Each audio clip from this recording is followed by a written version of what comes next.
निस्वार्थ होता है। संसार में प्यार हो सकता है पर प्रेम नहीं। प्रेम तो निस्वार्थ, प्रेम देने का नाम है। जो देना जानता वही प्रेम करना जान सकता है।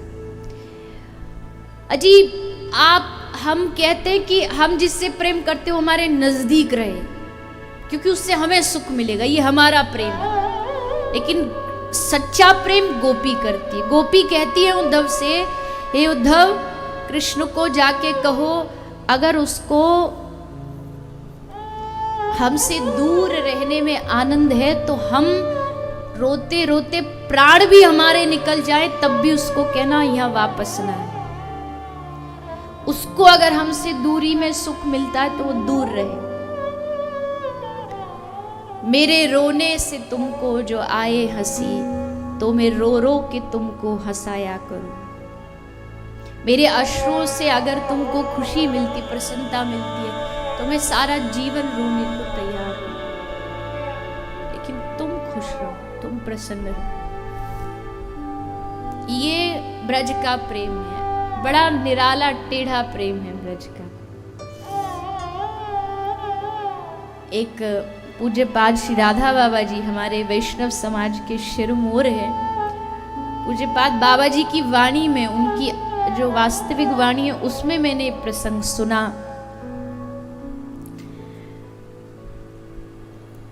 एक बार गोपियों का पूरा एक समूह बैठा था, सारी गोपी बैठी थी, सामने श्री राधा रानी बैठी थी। तो सब गोपियों ने राधा रानी से पूछा कि हे श्री जी, आपने तो श्याम सुंदर को देखा है, आप तो उनके नजदीक रहती हैं, हम तो केवल थोड़ा अगल बगल में रहते हैं, ज़्यादा देख नहीं पाते। तो अगर आप कृपा कर दो तो श्याम सुंदर की सारी जो सर्वांग शोभा है उसका एक बार वर्णन कर दो। नेत्र कैसे है, स्वरूप कैसा है, हम देख नहीं पाती, कम से कम सुन करके तो हम तृप्त हो जाएंगी। वह जैसे ही राधा रानी ने सुना तो राधा रानी के झरझर झरझर अश्रु बहने लगे, रोने लगी जोर जोर से। सारी सखी घबरा गई कि हमसे तो कोई गलती हो गई, माफ करो हे श्री राधा रानी, हे प्रियाजू क्षमा करो। अच्छा नहीं बताना तो मत बताओ, पर आप ऐसे परेशान ना हो, आप कोई अपराध हो गया हमसे। राधा रानी कहा नहीं नहीं नहीं, तुमसे अपराध नहीं हुआ, मैं तो अपने दुर्भाग्य पर रो रही हूं। सखी ने पूछा कैसा दुर्भाग्य? तो श्री राधा रानी कहती हैं, मैं पचिहारी रही बहु तेरो, एक कहू अंग न नीके हेरो। राधा रानी कहती मैं इतनी कोशिश करी, इतना प्रयास किया, पर एक कहू अंग न नीके हेरो, आज तक मैं एक अंग को भी अच्छे से देख नहीं पाई। सखियों ने पूछा क्यों, ऐसा क्यों? तो आगे कहती हैं, क्षण ही में भरी आवत पानी, श्याम स्वरूप कहो किमि जानी। जैसे मैं श्याम सुंदर को देखती हूँ, देखते ही मेरे आंखों में पानी भर जाता है, अश्रु भर जाते हैं और मैं देख नहीं पाती।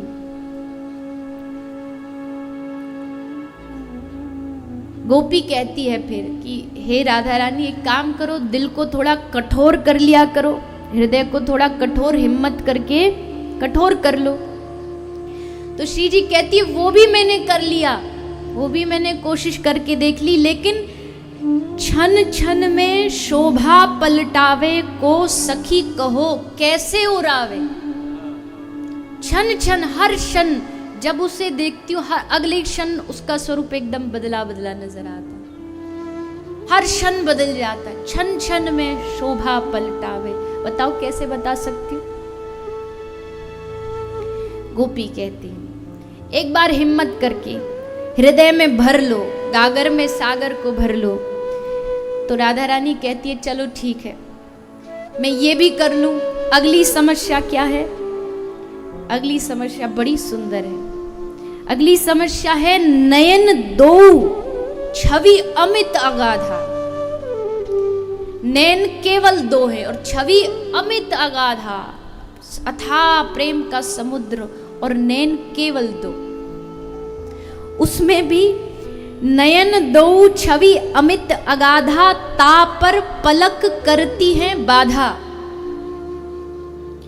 नैन आंखें 2, उसमें भी समस्या ये पलकों की है। पलक गिर जाते हैं, आंखें बंद हो जाती, एक क्षण के लिए बस पलक झपका और लगा युग बीत गए, युग बीत गए। ब्रह्मा को कोसने लगी राधा रानी, नंददास सब जड़न की यह गति, कहा कि ओ ये पूत कमल को। पूत कमल को माने ब्रह्मा जी कमल से पैदा हुए हैं, तो कमल के पुत्र हैं, तो कह रहे सबसे बड़ा जड़मती ब्रह्मा है जिसने ये सृष्टि बना दी। क्या सृष्टि बना दी? कि ज्यों ब्रज दीनो जन्म हमारो, एक तो ब्रज में जन्म दे दिया, देखन को मनमोहन प्यारो। ज्यों ब्रज दीनो जन्म हमारो, देखन को मनमोहन प्यारो। तो कत नयन दिए 62, विधि सम निठुर और नहीं कोई, जो बिछना को बस करी जाऊं।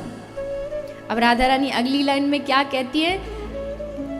एक काम करो, ये सृष्टि बनाने वाला जो बैठा ना गद्दी पे, बदलो इसको, सरकार बदलो, अब हमारी सरकार आएगी, ये ब्रह्मा की सरकार हटाओ, इसको नहीं आती सृष्टि करनी। सखी बोली अच्छा वाह वाह वाह, अब आपकी सरकार चलेगी? बोले हाँ। क्या करोगी आप अपनी सरकार में? तो कहा जो बिछना को बस करी पाऊं, तो मैं पद्धति और चलाऊं, रोम रोम प्रति नयन बनावे। मैं कैसी सृष्टि बनाऊंगी? रोम रोम में मैं नेत्र बना दूंगी, आंखें बना दूंगी। रोम रोम प्रति नयन बनावे, एक टक रहे पलक नहीं लावे। तब कछु कहो होए सखी तेरो, पूरन होए मनोरथ तेरो। तब जाकर के जो तू कह रही है ना कि श्याम सुंदर की श्रृंगार का, शोभा का, तब जाकर के तेरा ये जो मनोरथ है पूरा, हम नई सृष्टि बनाएंगे जिसमें रोम रोम में आंखें होंगी और पलक होंगी ही नहीं, क्योंकि पलक गिरते ही हमारा जो प्रियतम है उससे हमारा वियोग हो जाता, विरह। ये प्रेम है। अब बताइए ऐसा प्रेम आपको दुनिया में कहीं मिलेगा? बड़े बड़े दावा प्रेम के करने वाले भी 2, 4, 5, 20, 50 बार देख करके जो शरीर का आकर्षण होता है वो धीरे धीरे सब खत्म हो जाता है। पर यहाँ हर क्षण में एक अलग रूप दिखाई देता है। यही वास्तविक प्रेम। प्रेम शब्द कहना बड़ा आसान है, लेकिन इस पर चलना, प्रेम को पंथ करारो मह, तलवार की धार पे धावनो है। तलवार की धारा पे जैसे कोई दौड़ाए, वो प्रेम का रास्ता है। और प्रेम के कई आदर्श हैं। प्रेम का मुख्य जो आदर्श है प्रेम के, पहला है मीन। प्रेम का आदर्श है मीन, मछली। उसे बस जल चाहिए और कुछ नहीं। आप उसको घी में रख दो, आप उसको दूध में रखो, उसे नहीं चाहिए। उसे केवल पानी चाहिए, क्योंकि उसका जल से प्रेम, वो मरना पसंद करेगी पर जल के बगैर रहना पसंद नहीं करेगी। प्रेमी भी उस मछली की तरह होता है, देखेगा तो बस अपने प्रियतम, आंखें फूट जाए दूसरा कुछ देखेगा नहीं। सूरदास बाबा को जीवन भर आंखें नहीं थी। प्यारा प्रसंग है, कई बार मैंने कथाओं में सुना है। आंखें नहीं थी, एक दिन प्रिया प्रीतम आए, दर्शन दिया, बड़ा रंगीला दर्शन दिया, दर्शन कर लिया। और दर्शन करने के बाद आंखें दी, बाबा सूर को जीवन में आंखें आई, उन्होंने दर्शन किया। और फिर ठाकुर जी ने कहा क्या चाहिए बाबा सूरदास तुझे? ताकि अब ये आंखें वापस ले, जो आपने दी मुझे ये आंखें वापस ले, अब नहीं चाहिए। आपको देख लिया, फिर कुछ देखना बाकी नहीं। तो प्रेम का पहला आदर्श है मछली। प्रेम का एक दूसरा आदर्श है पपीहा। पपीहा, इसकी निष्ठा स्वाति बूंद को छोड़ करके और इससे कुछ नहीं चाहिए, कुछ भी नहीं चाहिए, कुछ नहीं पिएगा, सिर्फ स्वाति बूंद। प्रेम का आदर्श है मोर, मयूर। मोर को घन से प्रेम है, बादलों से प्रेम है। वो खड़ा होकर जैसे मेघ आते हैं ना, वो पंख फैला के एकदम नाचने लगता है। अब मेघ बरसे, गरजे, बादल, बिजली उसके ऊपर गिर जाए, लेकिन उसका प्रेम मेघ से कम नहीं होता। और एक प्रेम का बहुत सुंदर आदर्श है भंवरा, प्रेम का आदर्श भंवरा। कमल में बैठ जाएगा, उसको कमल के पराग से भंवरे को प्यार है। कमल पे बैठा बैठा उसका पराग लेता रहेगा। तो जब सांझ होती है तो कमल बंद होने लगता है। भंवरे को पता है कि कमल बंद हो रहा है और अब इसमें तू बंद हो गया तो तू इसमें घुटन से मर जाएगा, लेकिन उड़ेगा नहीं, उसी में बैठा रहेगा। कमल बंद हो जाएगा और फिर कोई मदमस्त हाथी आएगा, उसको पांव से कुचल करके चला जाएगा, मर जाएगा। भंवरा चाहे तो लकड़ी में छेद कर सकता है, लेकिन कमल को नहीं भेदता, कमल को छेद नहीं था, क्योंकि उससे कमल से प्यार है, कमल से प्रेम है। इसलिए भंवरा उसमें घुटन से मर जाता है, लेकिन उसको नुकसान नहीं पहुंचाता कमल। ये प्रेम। तो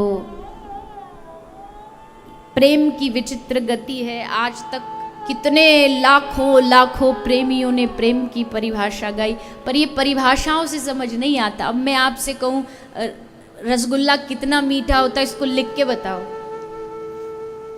बता पाओगे? आप कहोगे चीनी जितना मीठा, मैं कहूँ चीनी कितनी मीठी है बताओ।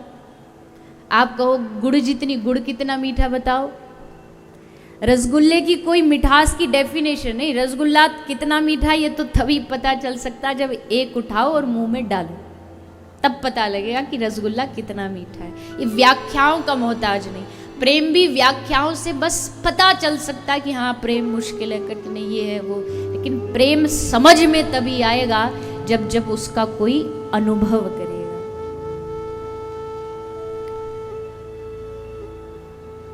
प्रेम किया मीराबाई ने, प्रेम किया श्री राधा रानी ने, ब्रज गोपिकाओं ने। पर देखो एक चीज़ बड़ी गड़बड़ है, ये जो मीरा और राधा रानी की जो लोग तुलना करते हैं ना, कि राधा रानी का प्यार और एक राधा एक मीरा दोनों ने शाम को जा आदि आदि, उनको पता ही नहीं राधा रानी का प्रेम कैसा। मीरा भक्त थी, राधा रानी भक्त नहीं है। राधा रानी कृष्ण का ही दूसरा रूप है, भक्त नहीं है वो, कोई लड़की नहीं है, कोई गोपी नहीं है कि मीरा जैसी भक्ति राधा की थी, राधा जैसी नहीं नहीं नहीं। समानता बस ये है कि प्रेम किया दोनों ने, ये दोनों में समानता। तो प्रेम की अपनी गति होती है, प्रेम की अपनी एक ठसक होती है। प्रेमी भगवान को भी डांट दे, फटकार दे और भगवान चुप हो जाए। हमारे गौड़िया संप्रदाय के 6 गोस्वामी हुए, उनमें से एक गोस्वामी श्री रूप गोस्वामी है। तो रूप गोस्वामी घर घर जाते थे, माधुकरी रोटी मांग के लाते थे। तो एक दिन बाटी मांग के लाए, किसी ब्रजवासी ने बाटी बनाई, तो वो मदन मोहन जी की भोग लगा रहे थे। तो जैसे मदन मोहन जी ने भोग लगाया तो मदन मोहन जी बोले, बाबा बाटी में ना आज नमक ना है, तो तू थोड़ा सो हमको नमक दे दे, सूखी बाटी रूखी अच्छी ना लग रही। तो जैसे मदन मोहन जी ने नमक मांगा तो रूप गोस्वामी पा ने डांट लगा दी, आज नमक मांग रहे हो, कल तुमको बाटी में घी चाहिएगा, फिर तुमको दाल भी चाहिएगी, फिर तुमको 56। मैं ठहरा वैरागी बाबा जी आदमी, कहाँ से तुम्हारी इच्छा, जाओ अपनी व्यवस्था खुद कर लो, हमको नहीं पता कहाँ से हो। तो फिर ऐसी कथा आती है, एक नमक का पूरा एक शिप जा रहा था, वो वहीं वृंदावन में जाके अटक गया। रामदास एक कपूर सेठ थे, तो वो आए बाबा की कुटिया में, मदन मोहन जी को देखा और उन्होंने कहा कि अगर आज मेरा ये शिप, ये जहाज अगर पार हो जाता तो मैं मदन मोहन जी का एक भव्य मंदिर बनवाऊंगा। आज भी अगर आप जाओगे वृंदावन तो यमुना जी के घाट पर एकदम किनारे पर मदन मोहन जी का सबसे पुराना मंदिर है। अभी जो मूर्ति वो करौली में है राजस्थान में, लेकिन मंदिर वही सबसे पुराना है। तो प्रेम की अपनी ठसक होती है, प्रेम का अपना एक आनंद होता है, प्रेम की अपनी एक पीड़ा भी होती है। प्रेम का अपना एक विरह होता है। कई लोग कहते हैं ये जो भक्त वाली वैष्णव जो कैटेगरी होती है ना, ये ब्रज वाले, ये रोते बहुत है, पता नहीं कितना जीवन में दुख है इनको। भैया दुख नहीं है इनको, दुख कोई नहीं होता। दुख के लिए रोना तो सबसे बड़ी पागलपंती है। दुख के लिए नहीं रोते, एक इस रोने में भी आनंद। हमारे गौड़िया संप्रदाय के ग्रंथों में लिखा है कि सारे दुनिया के सुख को इकट्ठा कर लो, सारे दुनिया के सुख को, और उसके दूसरे पल्ले में अपने प्रियतम, अपने इष्ट, अपने भगवान की याद में जो अश्रु निकलता है उसका सुख एक तरफ रख लो। तो जो प्रियतम के लिए रोने में सुख होगा ना, वो सारे दुनिया के सुखों में नहीं हो सकता। उस दर्द में भी मजा है। एक उदाहरण कोई बहुत अच्छा नहीं, लेकिन उससे समझ आ जाएगा आपको। जैसे किसी को दाद खाज खुजली हो जाए, तो उस खुजली में कितना मजा आता है उसको खुजाने में, है कि नहीं?